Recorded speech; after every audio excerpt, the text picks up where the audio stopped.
They sat me near the kitchen, not even discreetly. Not in some cozy corner or tucked away with the elderly cousins. No, my seat was directly beside the swinging doors behind a tray of shrimp cocktail. I could hear the squeak of a service cart and smell garlic butter rising off trays that never reached my table. From where I sat, I had a perfect view of Ryan and Heather's first dance, framed between a waiter's elbow and a stack of used glassware. I paid for this wedding. Every flower, every rented chair. I even covered the extra lights Heather said would make the barn look less rustic and more romantic. I signed the check for the open bar. I paid for the monogrammed napkins, the custom signage, the string quartet for the ceremony. But my name wasn't on anything tonight, not on the place cards, not in the program, and certainly not on anyone's mind. I wore soft blue chiffon, spent 3 hours getting my hair done that morning. I'd brought a gift even after covering everything, a framed photo of Ryan at age 5, missing his front teeth, laughing wildly as I carried him through the sprinklers in our backyard. I wrapped it in silver paper and tied it with a navy ribbon to match their theme. But when I arrived at the venue, no one greeted me. There was no "Hi, Linda." No warm hug. Just a confused-looking catering assistant who checked the guest list and said, I think you're over here." Over here meant by the kitchen. He didn't look more than 22. His voice cracked when he added, They wanted to keep the front area open for the bridal family and photography." He gestured vaguely toward the head table, where Heather's mother, Susan, was already holding court, dripping in pearls and sipping champagne like she'd built this whole day from scratch. I blinked at the boy. "You mean I'm not in the family section?" He shifted awkwardly. I think they just didn't want too much visual variation near the photos. For the aesthetic, you know." "For the aesthetic?" I smiled at him. Not because it was funny, it wasn't, but because if I didn't smile, I was afraid of what might leak out. He looked relieved and quickly disappeared back through the doors. I sat. The chair creaked beneath me. My feet stuck slightly to the floor. Some kind of spill hadn't been wiped clean. Marinara, maybe. The scent of fried calamari hung in the air. From inside the reception hall, music swelled. I watched Ryan take Heather's hand and spin her slow and practiced. His suit fit perfectly. The smile on his face looked like something from a magazine. I used to know that smile. I used to be the reason behind it. But tonight, I was the shadow behind the kitchen, the woman off theme, the wallet, the problem that got solved with a folding chair. I reached into my clutch and pulled out the bracelet he gave me when he was 14. Gold-plated, engraved, "To Mom, love, always." I ran my thumb across the words. The music shifted. The toasts would come next. And I already knew my name wouldn't be in any of them.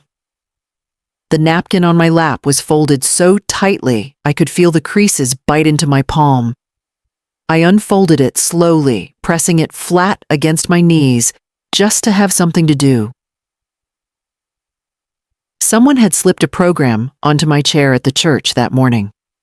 Cream cardstock, gold ink, thick as a wedding invitation. I pulled it from my clutch and flipped through the pages. Heather's parents were listed first, with love from Susan and David Whitmore. There was a short note thanking guests for joining their storybook celebration, a paragraph about their relationship, a full list of the bridal party names, roles, how they knew the couple. There were words from Heather's siblings, even something about her college roommate. I searched the program 3 times. There was no mention of me, no mother of the groom, no acknowledgement of the woman who'd raised Ryan alone since he was 6, who'd spent 2 decades building a life from scratch with 1 salary and hand-me-down furniture. No mention of the mother who once worked double shifts just to afford his asthma inhalers. Nothing. Instead, I got a folding chair next to a slop cart, and a program that made it seem like I'd never existed. I pressed my finger to the edge of the page and tried to remember if I'd missed anything. But there it was nothing. The ink curled on the page like it was mocking me, graceful, elegant, and cold. Laughter echoed through the swinging doors. The toasts had begun. Heather's father spoke first. His voice boomed over the clink of silverware and wine glasses. When Heather was little, he began, she used to dream of a fairy tale, a castle, a prince, a perfect day. And I think we can all agree. She got her wish. More laughter, applause. The sound prickled against my skin like static. Then Susan chimed in, her voice sugary and slow. We are so lucky to welcome Ryan into our family. He's like another son to us. We couldn't ask for more. Another cheer. I stared at the swinging door as it moved back and forth, the only opening I had into the life they were living just 20 feet away. I caught a glimpse of the chandeliers I helped rent, the gold-trimmed chairs I paid for. I saw Ryan smiling, nodding, lifting his glass.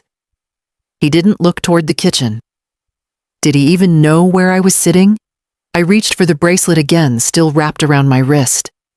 It felt looser tonight, or maybe my skin had pulled tighter. The catering manager passed me again and paused. Would you like your entree, ma'am? I blinked up at him. I'm fine, thank you. He hesitated. It's chicken or trout tonight. I forced a smile. Whatever's easier. He nodded and disappeared. I wasn't hungry. I hadn't been all day. My stomach had folded in on itself, hollow and tight. Across the room, I heard another laugh, deep and familiar. Ryan's, that childhood belly laugh that once filled our kitchen on rainy Saturdays when I'd chase him around the living room with a dish towel. That sound had belonged to me once. Now it belonged to someone else. And I was a ghost in the room where I used to be the whole story. My plate arrived sometime during the second toast, cold chicken breast, overcooked green beans, and a dinner roll the size of a golf ball. It was set down without a word on a chipped plate that didn't match the others I'd seen through the kitchen door. I didn't touch it. Instead, I pulled out my phone and opened the spreadsheet I'd been keeping since the day Heather sent me her first Pinterest board. The file was color-coded. Each tab represented a different piece of their elevated rustic vision: catering, photography, rentals, lighting, florals. I had tracked every deposit, every installment, every unexpected add-on that Heather had pitched with a tight smile and a rehearsed line. We just want this to feel special, she'd say. You know, not cheap. I had nodded every time, quietly, willingly. I wanted Ryan to have everything I couldn't afford when he was growing up. Tonight, that kindness tasted like ash. I scrolled through the totals. The numbers blurred for a moment, maybe from the lighting, maybe from the sting in my eyes. And then I saw it, 2 charges I didn't authorize. One was a bar tasting listed under a winery I'd never heard of. The other was an upgraded rehearsal dinner charge at a restaurant in town, both posted 3 days before the wedding. I double-checked the card. It was mine. I tapped over to Venmo, unsure of what I was even looking for. And then I saw it, a transaction between Heather and one of her bridesmaids. The note read, "His mom is covering everything. Might as well go Luxe wedding vibes." I stared at it for a long time. My thumb hovered over the screen. I didn't cry. Not this time. I just felt blank. Like someone had unplugged the last piece of emotion left in me. I locked my phone and set it beside my untouched plate. My eyes wandered to the door again. The reception light spilled through the glass like honey. I caught a quick image of Heather twirling for a photo, her dress cascading perfectly, a dozen cameras snapping from every angle. In the center of the shot was Ryan, my Ryan, smiling like a man who had everything he ever wanted. His hand rested lightly on the back of Susan's chair, as if it belonged there. As if she had been the one who'd sat beside him during every doctor's visit, every scraped knee, every spelling bee rehearsal. They had posed for portraits earlier in the evening. I hadn't been asked to join. I stood off to the side as the photographer called out names and groupings, parents of the bride's siblings, college friends. I waited for mother of the groom. It never came. Eventually, I stepped back behind the catering tent and drank a bottle of water in silence. Ryan hadn't looked for me. He hadn't asked where I was sitting. When I tried texting him earlier, "Hope everything is going well, sweetheart. Let me know if you need anything." It was left on read. I stared at my phone again now. Still no reply. I could hear someone toasting to unforgettable families. More laughter. I adjusted the bracelet on my wrist. It slid down more easily now. Or maybe I was just shrinking inside of it. One thought came uninvited, but clear. They didn't forget me. They excluded me. And they knew exactly where they put me. The hotel room was cold when I returned. Not the kind of cold you adjust with a thermostat, but the kind that settles deep in your chest between the ribs and stays there. I didn't bother undressing. I sat on the edge of the stiff bed dress, still on shoes kicked somewhere near the door, hair loosened from its earlier careful styling. I stared at the window for what felt like hours. The venue lights were still visible in the distance like distant bonfires of a life I wasn't invited to live in. The silence rang louder than the music had. Sometime after midnight, I stood up and walked to the dresser. The bottom drawer stuck as always the way old wood does when it swells with air conditioning and humidity. I bumped it lightly with my hip, and it gave way. I wasn't sure what I was looking for. Maybe nothing. But there it was, tucked beneath a faded zippered pouch and a bundle of old receipts, the red folder. I had packed it without thinking like you do when you're trying to leave quickly. It had been buried in the back of my home filing cabinet for years, stuffed with documents I hadn't wanted to confront, mostly old estate records from. After Frank died, I almost left it behind. But some part of me I'd stopped listening to must have known. The folder made a soft thud on the bed when I opened it. There, between a crinkled will and some insurance forms, was an envelope. Yellowed at the edges, sealed. My name written across the front in Frank's handwriting. Linda. Just that. No dear, no flourish. I recognized it immediately. He'd left it for me after his cancer diagnosis. I'd found it weeks after his funeral and tucked it away, unread. I wasn't ready to hear from him then, and maybe part of me feared what it might say. Now I slid my finger beneath the flap. The paper was thin, the ink slightly faded, but the handwriting hadn't changed. Linda, I know you never wanted to hear from me again, but I can't take this with me. You deserve the truth. Ryan, he isn't biologically yours. He's Emily's, a woman I was involved with before we married. She left him with me terrified, and I told her I'd raise him. I told you it was a fluke from my past, but I lied. I married you knowing you'd love him anyway. And you did. You raised him better than I ever could. You gave him a life, and I stood by and let you do it in the dark. I'm sorry. For everything. Frank, I didn't cry. I read the letter twice. 3 times. The words didn't change. Not biologically mine. Not even accidentally mine. But he was mine. He always had been. From the moment I first rocked him in my arms, when he reached up and clutched my shirt like he'd never let go. When he called me Mama before he called anyone else anything at all. I hadn't just raised Ryan. I had chosen him, and now he had chosen someone else to stand beside. The betrayal wasn't in the blood. It was in the silence, in his willingness to forget who held him together. I folded the letter carefully and returned it to the envelope. Then I picked up my phone. 3 calls. That's all it would take. I didn't need revenge, but I did need them to feel the absence of the woman they'd erased. I waited until dawn. Not out of hesitation, I just wanted the sky to change first. I wanted to make those calls in daylight. Not in sadness, not in the shadows, but in something clean. Decided. Earned. The morning light crept in soft and pink across the hotel carpet as I opened my phone. My fingers didn't tremble. Not this time. First call, the florist. The voice on the other end was chipper. Sunday delivery for the brunch, yes. No longer needed, I said calmly. Please cancel the order. We'll be withholding the balance. A pause, a tightening. Then noted. Second call, the band. They were scheduled for a second set, that evening cocktail hour and late-night dancing. We've revised the event flow, I said. The second performance won't be necessary. The manager hesitated.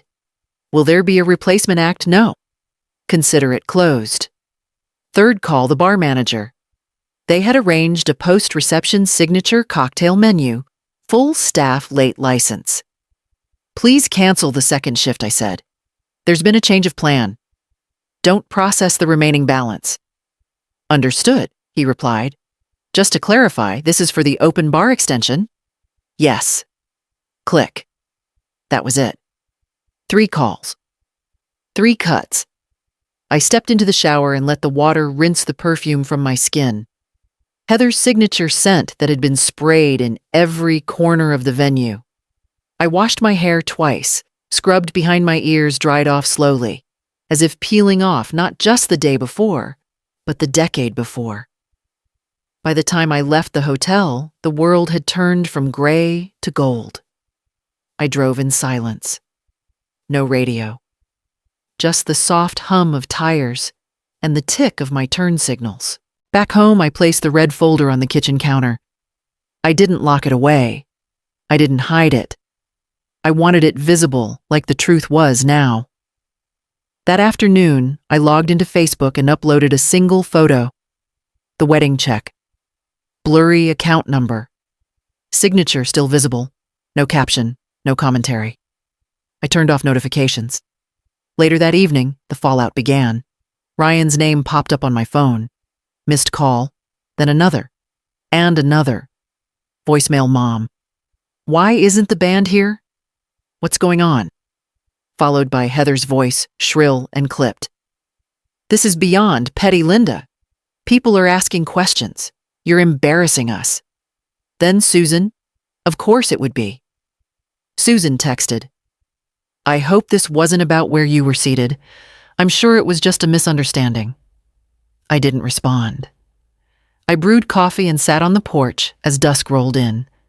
The quiet was warm, unbothered.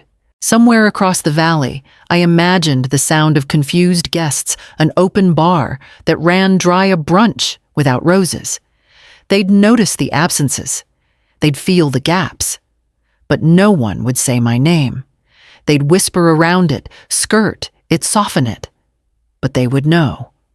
I had pulled the strings. The photos might look perfect.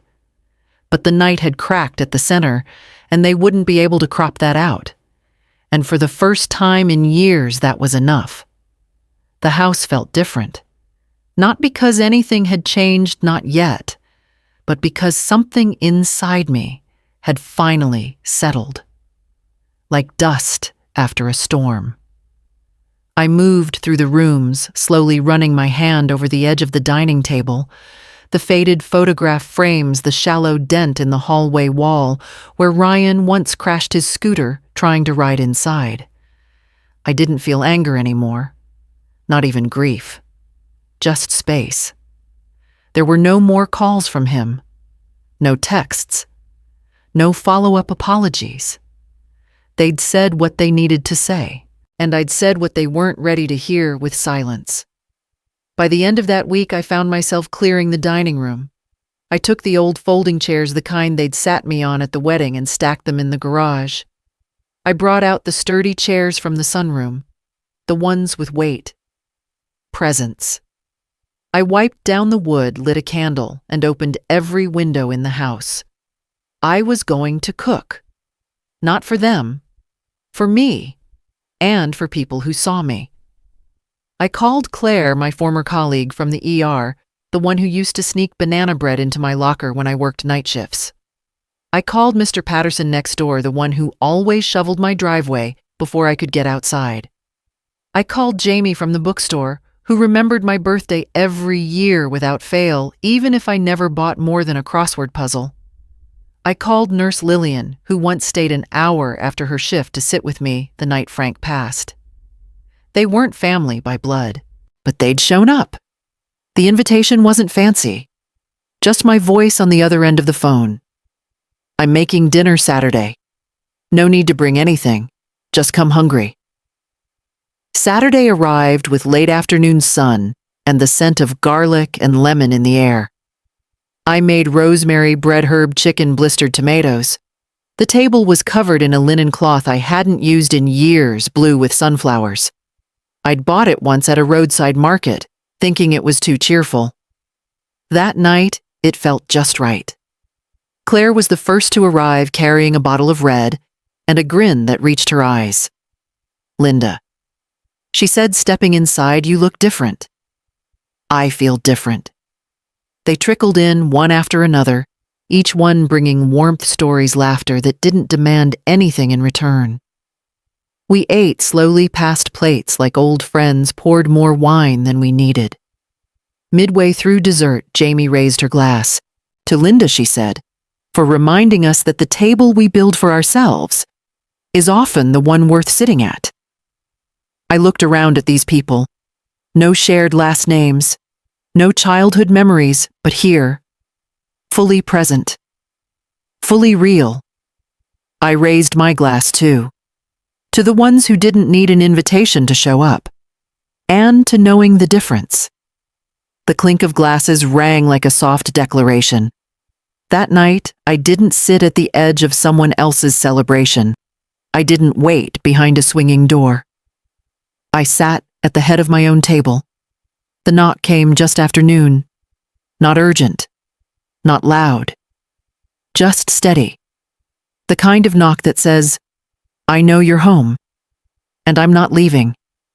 I stood in the hallway, barefoot, mug of tea in one hand, watching his silhouette through the frosted glass.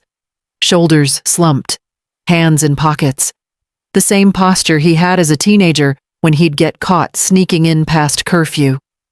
Sheepish, hoping charm would carry him the rest of the way. I opened the door. "Hi, Mom." I didn't say it back, just stepped aside. He entered slowly, eyes scanning the room. Something had changed, he noticed. The photos were gone, every last one of him taken off the walls. The shelves were dusted clean. No graduation portraits, no birthday snapshots. Not even the framed kindergarten picture with the missing front teeth. "Where are the pictures?" he asked. I didn't answer. "Sit down." He obeyed, sinking into the armchair across from me. His face looked worn, not from the wedding, but from the aftermath. For a long moment, we sat in silence. "I didn't come here to fight," he said at last. "Good. I don't understand what happened. One day, everything was fine, and the next, everything was never fine. Ryan," I said, quiet but sharp, "you just weren't paying attention." He looked down. I stood and walked to the hall closet, returned with the red folder, set it on the coffee table between us. "What's this? Receipts? Deposits? Bills? Everything from the last 12 months. He didn't reach for them. And this," I pulled out the envelope, Frank's handwriting still faintly visible. "This is from your father." His eyes shifted. He took the letter, opened it slowly. As he read, his expression changed confusion, first, then disbelief, then a quiet dread that settled across his shoulders. "You knew?" he asked. "Not until the night of your wedding." He swallowed hard. "So, you're angry because I'm not angry that you're not my blood," I said, cutting him off. "I'm angry because I raised you. I gave you everything I had. And when the time came to honor that, to honor me, you let them put me in the back, by the kitchen. And you said nothing." He flinched. "I didn't think—" "No," I interrupted. "You didn't. You didn't think it mattered. You didn't think I'd notice. You didn't think I was worth protecting. And that's what broke me, Ryan. Not the money. Not even the silence. The choice." He sat still, jaw tight. I walked over to the mantel, picked up an empty frame I hadn't yet boxed, held it up for him to see. "This used to hold your kindergarten photo. You had marker on your shirt. You ran off the stage straight into my arms." I turned it over, placed it face down on the shelf. "I'm done holding on to versions of you that don't exist anymore." His voice was barely above a whisper. "I'm sorry." I nodded. "I believe you. But it's too late." I handed him the box of receipts and the letter. "These are yours now. Take them." He hesitated, then stood the weight of the box pulling at his arms like guilt made tangible. At the door he looked back once. "You always said I was your whole world." "You were," I said. Then I opened the door. "And now I'm finally mine." The house was warm with the smell of roasted vegetables and rosemary. Sunlight filtered through the kitchen window, casting a soft gold across the counter. W music play. They were back, the people who'd shown up the first time. Claire, Mr. Patterson, Jamie, Lillian, and a few others now. Word had spread. Not about the wedding, I never spoke of it, but about the dinner, the table, the feeling. I carried the pan to the table where mismatched dishes had been set with care. Blue and white plates, hand-folded cloth napkins, second-hand candlesticks, flickering gently in the breeze that came through the open door. There was no theme, no assigned seats. Just welcome. Someone clapped as I set the vegetables down. Claire raised her glass. Chef Monroe strikes again. I laughed, not politely, not for effect, but fully. The kind that lives in your ribs and rises without permission. We passed plates, poured wine, told stories. Mr. Patterson was halfway through recounting how he once locked himself out of his house wearing nothing but boxers and a snow shovel when a knock came at the front door. Everything stilled. I knew before I looked who it was. The knock wasn't angry, just expectant, like a question. I didn't answer it. I walked to the kitchen sink, rinsed my hands and dried them slowly. The knock came again, softer. Still, I didn't open the door. Instead, I turned back to the table and said, "The corn's ready." Someone passed a basket toward me. Conversation picked back up. The door stayed closed. That evening, after the last dish had been cleared and the candles burned low, we gathered on the back porch beneath string lights I'd strung myself. We sipped coffee and watched the sky shift toward stars. Claire raised her cup.